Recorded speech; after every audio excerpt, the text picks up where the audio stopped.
nggak punya rumah. Ini masih nggak punya rumah sampai sekarang? Nggak ada. Rumah saya ngontrak 10 juta setahun. Kalau misalnya nih ya, Ayahman ini anggap aja deh, nggak memberi, anggap aja. Udah berapa miliar? 850 ton beras. Habis itu masjid, berapa ribu masjid, segala kayak gitu. Jadi sebenarnya kalau misalnya itu saya yakin banget Ayahman gak ngelakuin ini. Tapi maksudnya kalau misalnya di balance sheet, habis itu dihitungin profit and loss-nya, dikasih neracanya, segala kayak gitu. Itu kalau misalnya dihitung-hitung, sebenarnya udah kayaknya kaya banget gitu kan. Cuman itu Ayahman nih nggak memiliki sama sekali gitu, malah masih nggak punya rumah. Ini masih nggak punya rumah sampai sekarang? Nggak ada. Rumah saya ngontrak 10 juta setahun di samping masjid dan saya bayar sendiri. Iya, saya kontraktor.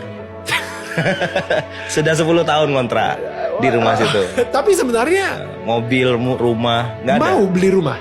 Ada uangnya kalau saya bayar, atau mungkin saya bikin pengumuman gitu, wahai santri-santriku, anak-anakku, tolong beliin Ayahman rumah. Oh, saya yakin nggak perlu fundraising. Sebelum instastory-nya berubah, sebelum hilang instastory-nya rumahnya udah datang. Dan saya bilang enggak, saya bilang udah cukup. Saya rumah tuh bagi saya tempat untuk ganti pakaian. Tapi orang boleh setuju boleh enggak ya? Karena saya belajar untuk puncak kekecewaan itu, Bang Daniel, adalah merasa memiliki. Dan saya belajar sampai sekarang masih belajar untuk merasa dititipi. Anehnya saat saya tidak lagi sudah ada rasa untuk memiliki, itu sama kayak rasa memiliki itu sama kayak kita ngejar bayangan. Coba lihat ya. Ini sumber cahaya. Saya membelakanginya lalu saya kejar bayangan itu. Semakin saya kejar semakin nggak dapat. Yang orang cerdas lakukan adalah dia harus berbalik ke sumber cahaya itu. So good. Maka bayangan tidak punya pilihan lain kecuali mengikutinya. Nah, sumber cahaya itu adalah Allah. Tuhan memberi.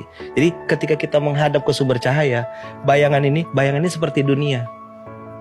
Dia nggak punya pilihan lain kecuali mengikuti kita. Dan dunia itu, Bang Daniel, pasti datang dalam keadaan hina di bawah kaki orang